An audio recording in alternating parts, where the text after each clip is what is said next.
नागपुर के Ajni police station क्षेत्र से एक बड़ी खबर सामने आ रही है। मेडिकल अस्पताल में आउटसोर्सिंग कंपनी के माध्यम से काम करने वाली एक महिला कर्मचारी ज्योति संजय ठाकरे के साथ मारपीट का गंभीर मामला सामने आया है। मिली जानकारी के अनुसार पीड़िता ज्योति ठाकरे ने आरोप लगाया है कि 20 मार्च 2026 को उनके साथ बर्बरता पूर्वक मारपीट की गई थी। जांच में यह स्पष्ट हुआ है कि यह केवल एक सामान्य झगड़ा नहीं था, बल्कि 12 से 13 लोगों ने मिलकर महिला कर्मचारी के साथ मारपीट की और वह दंगे जैसी स्थिति पैदा कर दी थी। फिलहाल पुलिस ने 13 आरोपियों के खिलाफ मामला दर्ज कर लिया है। आगे की जांच अजनी पुलिस कर रही है।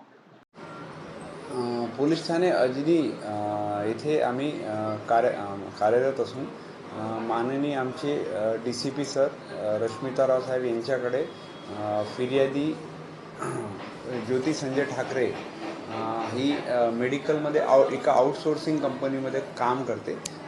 तर तिच्यासोबत दिनांक 20/3/2026ला मारहाण झाली होती।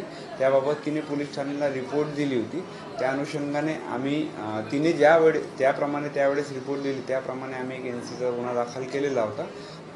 परंतु फिर्यादीचं असं म्हणणं होतं की मला मारहाण करणारे जास्त व्यक्ती होते।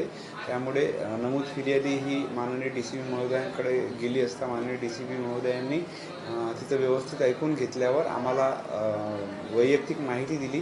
त्यांच्या माहितीनुसार व त्यांनी फिर्यादी यांनी दिलेल्या अर्जानुसार आम्ही एक सपोनी दर्जाचे अधिकाऱ्याकडे सदरची संपूर्णपणे चौकशी दिली आणि त्या चौकशीमध्ये असं निष्पन्न झालं की तिला 12 ते 13 लोकांनी मारहाण पण केलेली आहे आणि त्याच्यानंतर तिच्यासोबत म्हणजे तिला दंगासारखं प्रकार झालेला आहे।